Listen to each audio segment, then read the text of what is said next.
Beko Dishwasher Error E01. What it means and how to fix it. If your Beko dishwasher displays error E01, it indicates a problem with water level regulation or an uncontrolled leak. This is one of the most common error codes, and fortunately, you can fix it yourself.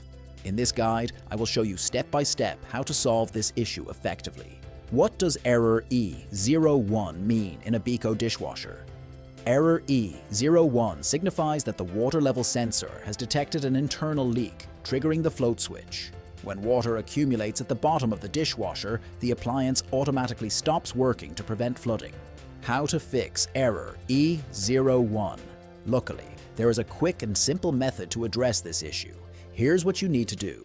Unplug the dishwasher from the power source. This should always be the first step when repairing electrical appliances. Pull the dishwasher out of its built-in space. If you have a freestanding model, move it to an open area. Place a towel or cloth under the back of the unit. This will protect your floor from any water leakage. Tilt the dishwasher backward at a 45-degree angle. If water has accumulated at the bottom, it should drain out, resetting the float switch. Reconnect the appliance and run an empty cycle. Check if the error code reappears. What if the error persists? If the issue continues after following these steps, a more thorough inspection may be necessary.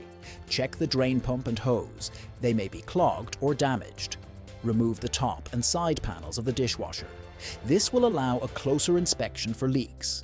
Clean the float switch. It may be blocked by dirt or residue buildup. Conclusion: error E01 in a Beko dishwasher indicates a water-related issue. It could be overflow, leakage, or an incorrect sensor reading.